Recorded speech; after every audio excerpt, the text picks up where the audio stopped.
Today is a very great day for all the Sahajogis.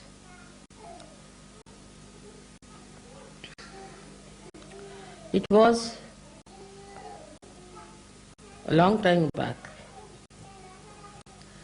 that I desired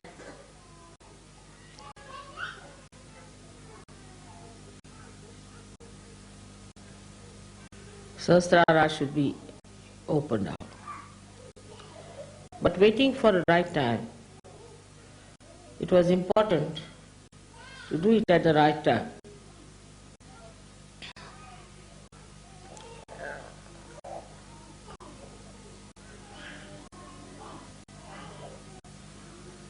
A boy in Aurangabad, quite young, asked me a question. Mother, this all-pervading power of Brahma Chaitanya is beyond senses. You cannot feel it through senses. How is it we are now feeling it through our senses? This is the question he asked. And I ask you the same question. Before this, those people who got realization could not talk about it in the way you can tell people that you can feel it on your senses. They could not explain. They could not put it into experience. Just what they did was to tell them in words which were telling about something like the taste of mango. Unless and until you eat the mango, the taste by just knowing about it's wonderful, it's great, it's fun, you have not tasted the mango. So what has happened now was the question. Another thing was that these people got so fed up. Like Ganeshwara, at the age of 21, he took a samadhi. He went into a room and closed the doors and settled down there, and he died there. All of them, even Christ got himself crucified. Because they could tell a parable, they could tell a simile. But what had happened to them that they could not explain? They felt so sad and so frustrated. In a way, they finished their life very early.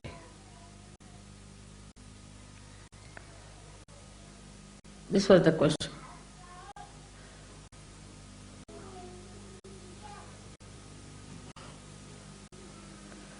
So what was the secret? Can any one of you tell me?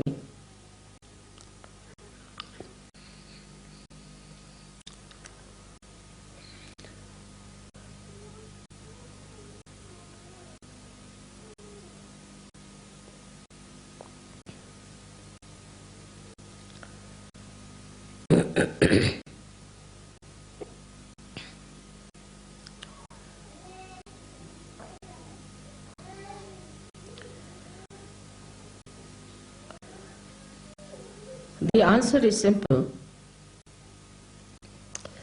but difficult to digest.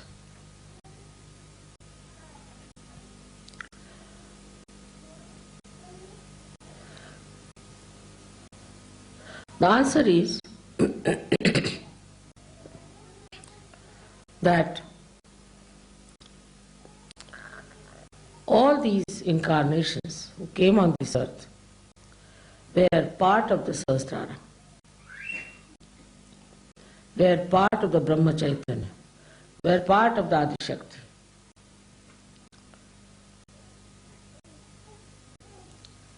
They came on this earth, gave realization to some people who were excellent, good people, who had no problems. As if they came out of the ocean of love and took all of them to the ocean of love to enjoy that ocean. As Kabira has said, that when a drop becomes the ocean, what can I say? Jab mast hue fir kya bole.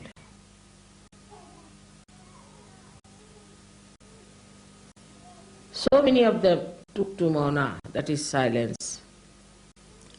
They disappeared. They got dissolved completely into the ocean of love.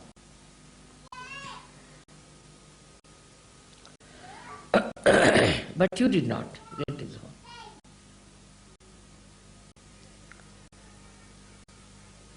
Something special has happened to you. That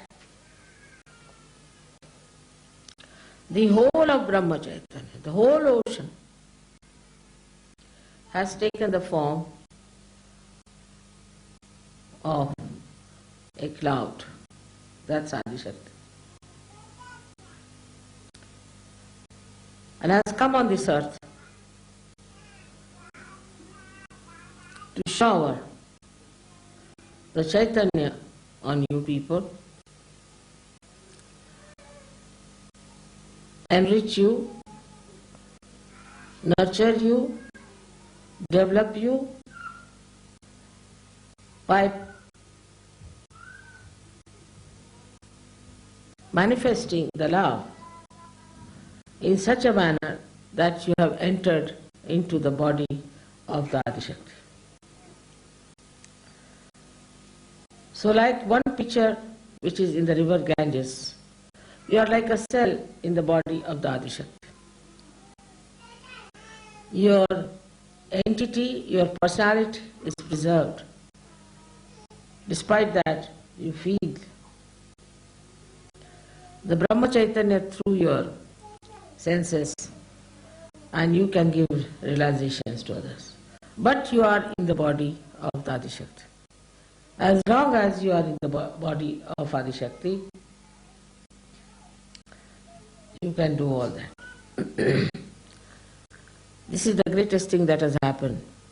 The whole of the Sahasrara has opened out with all the 7 pithas of all the deities who were just part and parcel of it.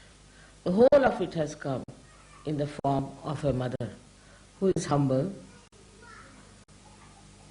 who is deceptive, elusive, who is Mahamaya.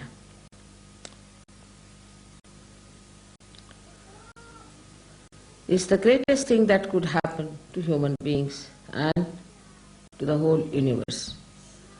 That now you can get your realization, you can give realizations to others, you can understand through your senses, through your logic, what is vibrations, what it does.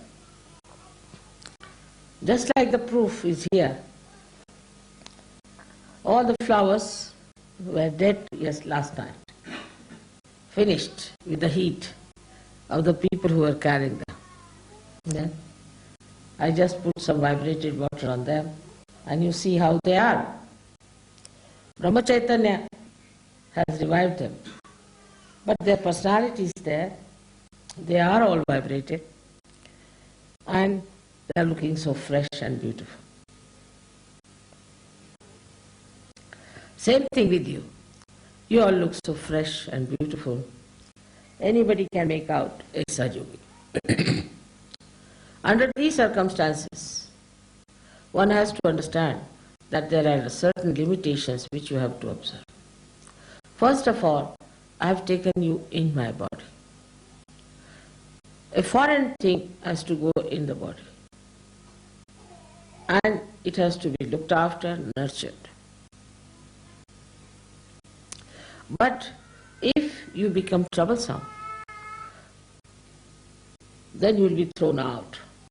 I can't bear you. Some people are extremely troublesome. They do not meditate. They have their own ideas about meditation. They do not develop themselves, they do not mature. They live in the past or in the future. And such people are troublesome. A simple thing I had requested you all to put some ghee in the nose, which is a very simple thing but is very important. You all suffer from a very bad hamsa, and one of the things that is a symptom in an AIDS case is a bad hamsa. You will be vulnerable to AIDS.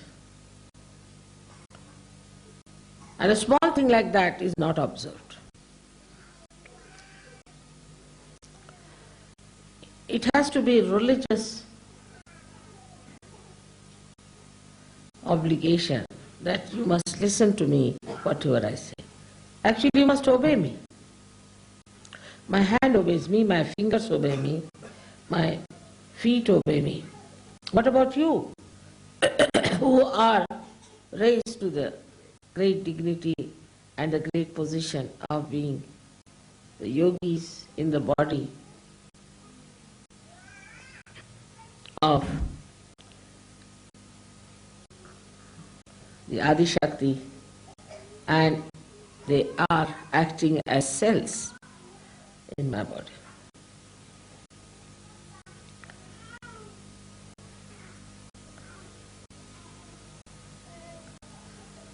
First and foremost thing is to do this kind of a venture, to put all kinds of things in your body, is a very daring thing. And the process is also very hazardous.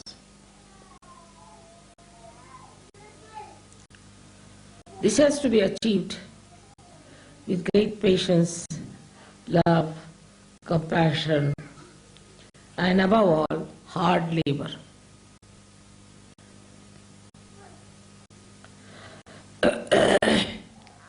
This has to be regarded as the greatest thing that Sahasrara was opened by me. Of course, I am the master of Sahasrara. I am the master of all the chakras. But also I am beyond Sahasrara, much beyond it. If that is the situation, you should be careful about your Sahasrara. That is me, and looking after your own heart, which is the Brahmarandra Pitha here, which opens out ultimately when you get your realization. Sahaja Yoga is spreading everywhere horizontally. Vertically it must also spread. And there, if you really have proper understanding of what I am, Sahasrara should be absolutely clear-cut. And to keep Sahasrara clear-cut, you must listen to whatever I have told you. Obey it as absolutely a ordained thing.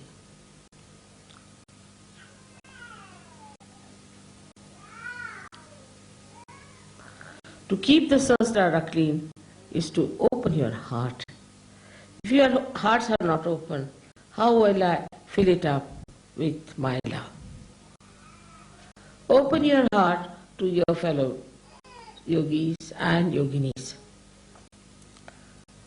Don't get worried about what has happened in the past. Don't get worried about what has happened in your life as far as your relationships are concerned. Such things won't happen now in Sahaja Yoga. They cannot happen. It has been worked out that way. It cannot happen. If this hand is paining, the other hand is there to help it out. You are not alone. you are in the body of the collective being. If there are stupid people, if there are idiotic people, Sahaja Yoga is not meant for such people. In Sanskrit language they are called as mudhas. Neither it is meant for people who are over smart and trying to cheat themselves. Intelligence has that capacity. And to indulge into things which are not such. Slowly you will find your vibrations will disappear. You will become sick, you will have problems, and you will be in trouble. This is not a kind of a warning, but a request, because you are in my body. And whenever anybody tries to be troublesome in my body, I have to bear it up and suffer a lot. It's a funny type of a crucifixion where every moment you are hanged onto a cross by anyone who wants to do it.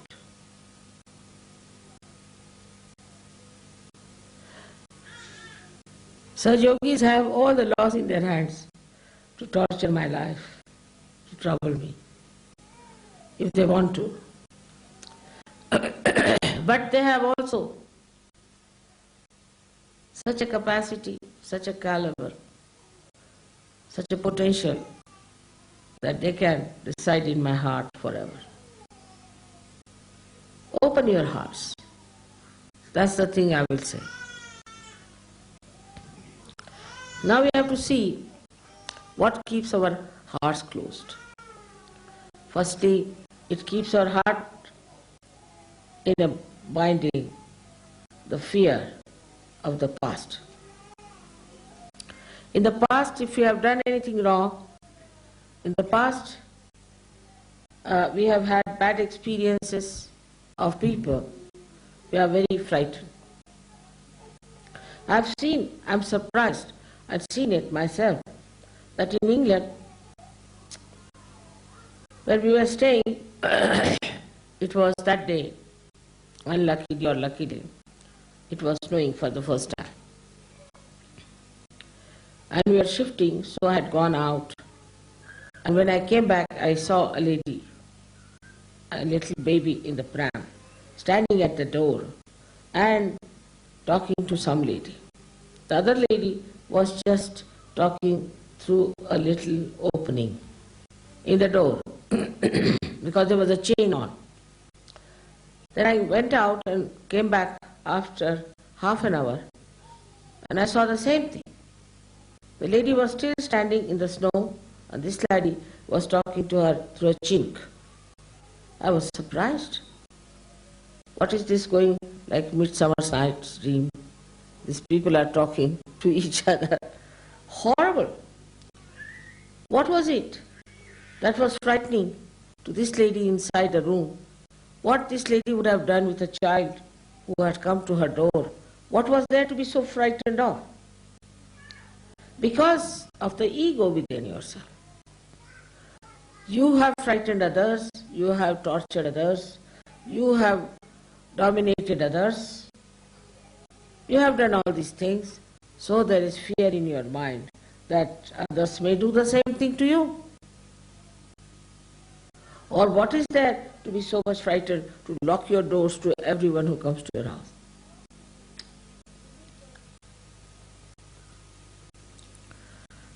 Secondly, maybe you might have been tortured by someone or troubled by someone, so your heart is closed. You can't open heart to others. People just don't talk, they just keep mum. What has happened? Just like a dead body moving about. Supposing I was like this, who would have told you the secrets of Sahaja Yoga and Sahasrara? So this kind of a nature comes from people who are frightened in the past perhaps, or they might have frightened people with their bad Vishuddhi. Aggressiveness is one of the qualities in the West, and that also is inherited by people. As soon as you put them onto something, they become aggressive. I can't bear it within myself. Supposing I have some sort of a medicine that makes some cells very aggressive, then what happens? Ultimately, I become a patient of cancer. An aggressive cell is called as the malignant cell. And such a cell cannot give you proper attention, cannot give you proper depth, but you become nothing but a malignant cell, a cell which is creating a cancer. And such a person creates cancer among Sahajogis.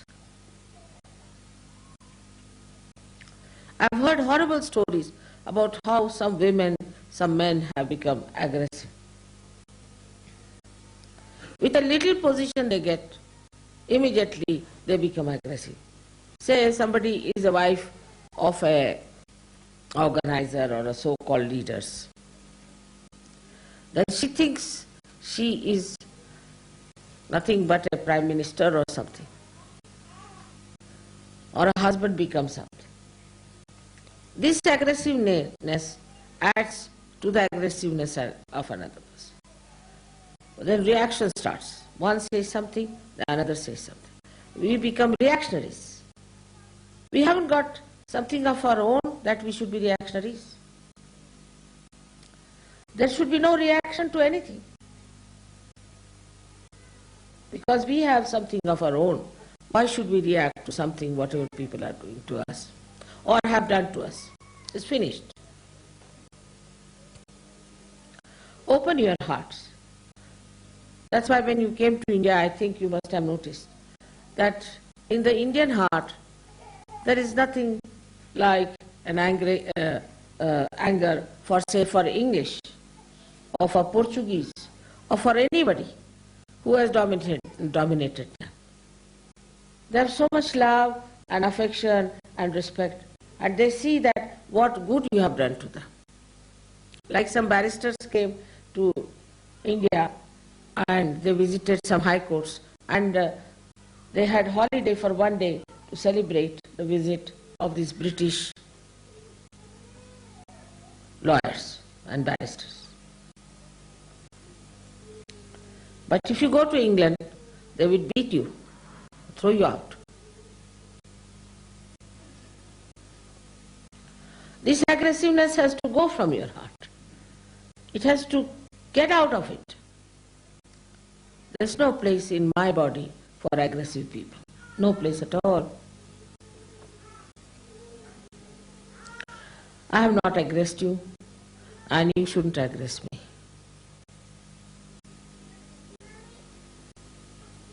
If you aggress any Sahajogi, you are aggressing me. But when it comes to others, they won't aggress others. Like a bad husband will aggress his wife, but not other people. So those who are non-Sahajogis, they do not aggress them. That's a very important part of Sahasrara, because ego covers a great part of Sahasrara. And if your Sahasrara is covered with this ego business, how can I help you and how can I help myself? Now so many of you are in my body. Just imagine circulating fast, and most of them are fighting.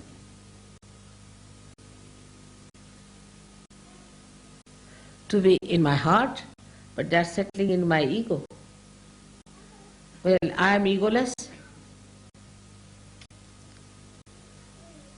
because I have no reactions. If you have no reaction, you cannot develop ego. I have no reactions. I am reactionless. I am in my own peace and glory, trying to work out Sahaja Yoga. I do not react to anything. But your reactions trouble me because you are within me. And the second part is the fear that comes from childhood. I do not know about Americans, but so many Americans who came to me were half-mad crack people, absolutely crack in the head. Nothing normal about them. Either they will not talk, if they talk irrelevantly. You don't know what they are talking about. Same with the French. French were mad much before anybody was mad in this world, I think. Very cracky people, it's very difficult, it's absolutely can't understand. Everything upside down. When you blame our Indian telephone, you must know they were made by French.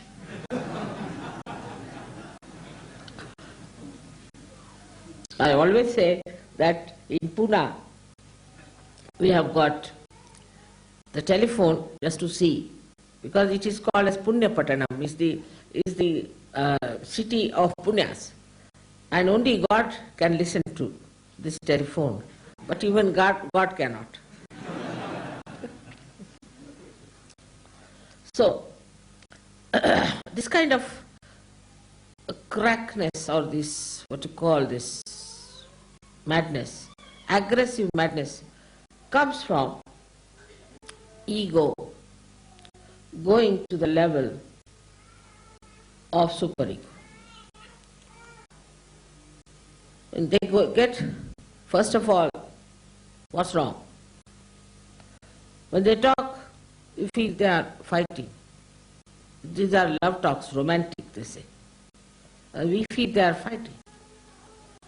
And then, after some time, the aggressiveness is very apparent, and then it becomes as if they are off their heads, absolutely off their heads.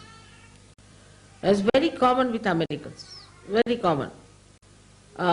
You can't find Americans when they are talking any good speaker who doesn't have stitches on his faces, on his body, everywhere, because so many nerves have been already strained.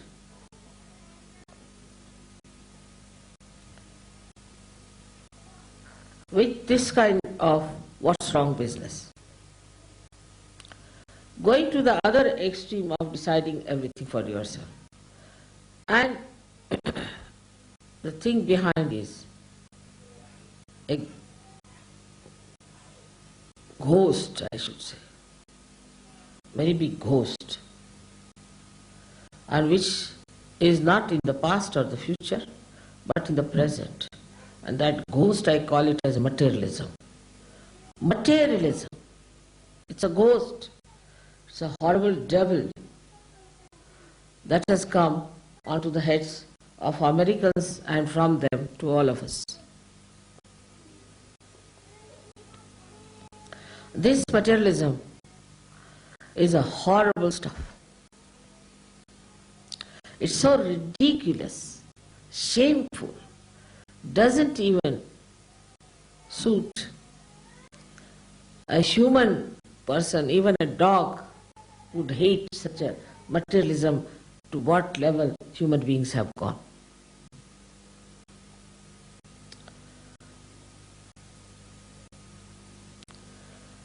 This materialism makes a person absolutely shameless. A lady would not mind asking another lady, "By the way, have you got my spoons with you?"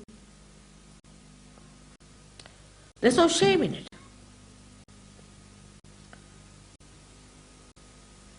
When we were small, we were told in India, I mean that's our culture, that if somebody's pin in your house, you should preserve it and return it.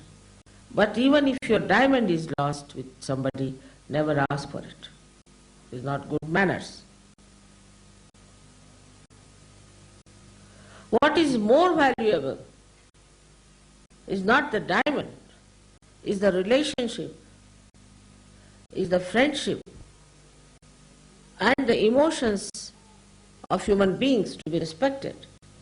How can you ask, if there was a diamond they would have found it and would have given it to you, but if there is no asking for that or reporting like that, then it's sure there is no diamond, and even if it is there, doesn't matter. After all, what is a diamond? You are wearing or they are wearing, what does it matter?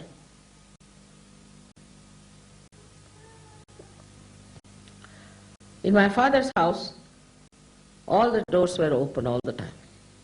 All the doors, day and night. Never a thief came in, thought that doors are open so nothing is locked. There's nothing precious. Only we had one theft. And the thief came and took away a gramophone from us and some records. So my father said, he is a connoisseur. He took the right thing from this house. So let it be. What's the use of informing the police?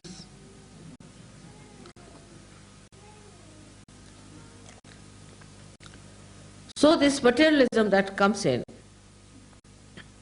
is a mad dog, and gives you a disease which is worse than any disease that is possible. How people play on it, on this disease. As you must have known that doctors, when you get some disease, little bit, they'll take out your teeth, take out your eyes, take out your nose, take out your purse and take out everything that you have. For a little thing like malaria or something. But this disease takes away everything that is beautiful within, that is good within you. For example, it started a fashion. With this materialism, they start fashions. Ladies are more vulnerable. Fashion starts. Any sort of fashion starts. Like the sleeves to be made long. In India also they started. Then make it short, then make it half, then make it no sleeves. I said, I am not running that race. I will have the sleeves all the time. Same sleeves, so I don't have to bother. I can tell my tailor and he can make whatever way I want to have. He tailored because he knows I make one style. Finished with it. Why do people want to run with the fashion? Just think of it. What is the need to run with the fashion? Now, new race has started. Run with it. Then another race has started. Run with it. Then the third race has started. Run with it. All the time running with the mad race of fashions. Now a new race has started of fashions. Not to put any oil in the head. So you become bald, then you buy wigs. It's all entrepreneurs who are working out. It's all enterprises. So you become absolutely bald-headed people. Then you get your wigs from them. Then there is a special charge for dressing the wigs, so you go for dressing the wigs. Goes on like mad. Then there's another type. Now, a new fashion has started in London because, you see, these people want to make some money. People don't even have so much of logic and intelligence left in their heads to see that what they were preaching one day, they are just a thing against it. Formerly, it was you had to wear a tailcoat. You had to have your hair absolutely done with proper hair grooming and all that, as you can see in old pictures. Then it started striped three-piece suits. Now it is, a few days earlier, was tight clothes. Then they developed varicose veins, you see. So no. Now it is a fashion to wear absolutely loose dresses. I saw the other day one lady making a dress out of a big blanket, going like this. I thought she was some priest or someone.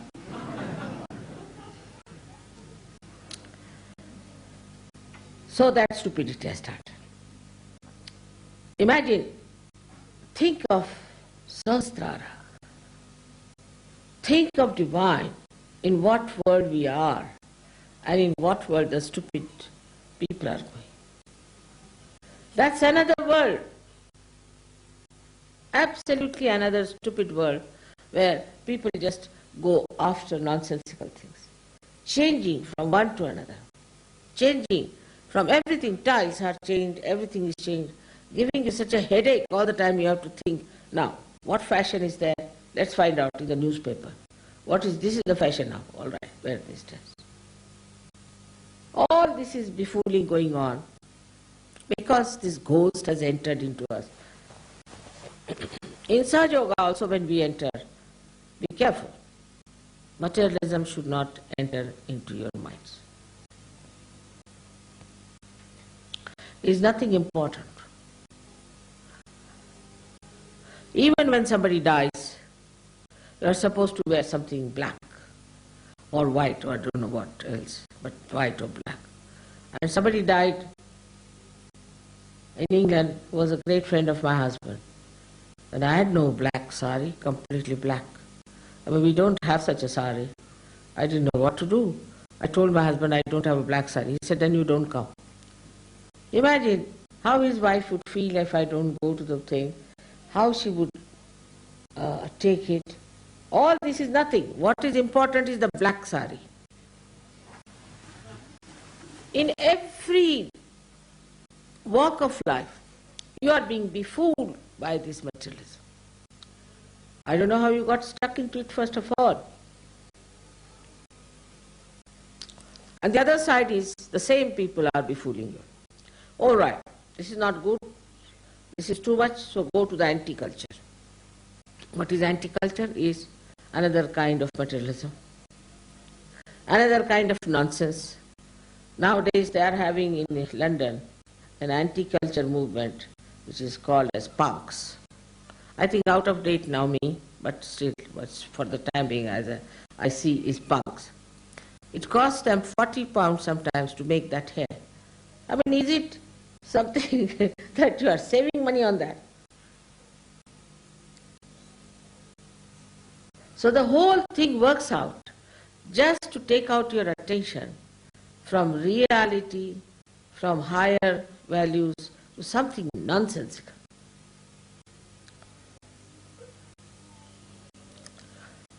In Sahaja Yoga also, people must learn to lead a life of collectivity.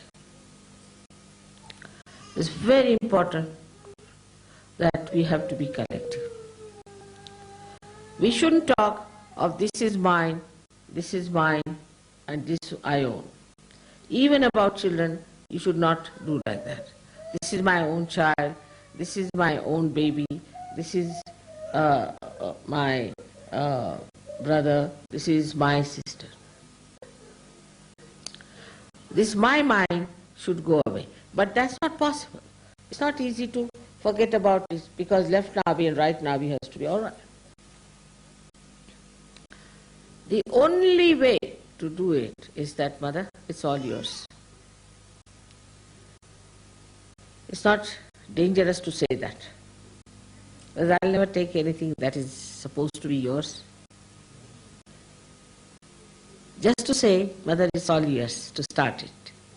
It's all yours. I'm yours, my heart is yours, all my things are yours, my life is yours. Even saying that is a big mantra for Sahasrara. The deity of Sahasrara is a very simple person. Extremely simple and can be moved with very little actions. Can be pleased with very few little actions here and there. Not much is needed to please the deity of Sahasrara. It's a very simple person. Little things make her happy. Yesterday you had brought the flowers. and I didn't take them. You all must have thought, what's it we couldn't give flowers to Mother, holding in our hand. I wanted to show this miracle to you. That's why I didn't take. And I took it in the end, and see now, they are the best among all of them. Don't they look as if they are being plucked from the tree? Just I wanted to show this. So I said, I'm tired. I sat down, and then I looked at you with the flowers, seeing the hands, you're sitting, all of you.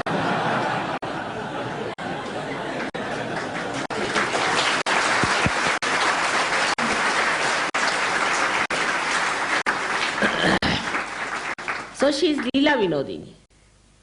She plays around, makes little mischiefs here and there for you to learn lessons. Because if I tell you do this, then it's not possible. But little circuitous way, I can show you that this is wrong. You should not do it. There's nothing to feel bad. I would have taken all the flowers. But somebody must have thought of it. Why Mother has not taken the flowers today? I don't know if you thought of it or not. But I knew it myself, that I have to take the flowers to show this miracle to them, that these flowers are going to last much longer than any other flowers, because they are vibrated with the brahmacharya. And the water was very, very, very cold, so even I opened a hot water tap. It's all right, doesn't matter, they didn't die, despite that, they are perfectly all right. So you have seen so many miracles of this brahmacharya, which is showing on your photographs, on so many of your lives, in so many changes that have taken place within yourself, within your family, within every one of you. All this has happened because you are in brahmacharya. All this you are receiving because you are blessed by brahmacharya. But others are not. So your attitude should be towards them that they are in the other world, what to do, how to help them. We should try to help them, if possible, but up to a point. We should not drag down ourselves for others' sake. Up to a point only we can help them. And we have to be very happy that Sahajaga is spreading so much horizontally. But for vertical thing, we must know our quality must improve. If some people rise higher, others will also start rising with them. It's an absolute honesty of purpose should be there. Absolutely understanding should be there. Open your hearts to each other so that you open your hearts to me. Every cell must know another cell. Otherwise it won't work out. That is a great thing that has happened when you are on this earth. When you are the ones who have to receive this great blessing. So many saints did not receive it. So many great people who came on this earth, they did not receive it. Even the incarnations who came on this earth could not do it what you are doing. So have that satisfaction and glory of your own being and of your own standard and of your own caliber. The others are not of your caliber, all right, forget about it. That should not give you ego, but should give you a personality that does not react. We have something of our own. We do not react to things. We are not reactionaries. And things will disappear which are harmful. Everything will be perfectly all right because we are standing in our own perfection, in our own glory. What do we need? Nothing. Just enjoying ourselves. May God bless you all.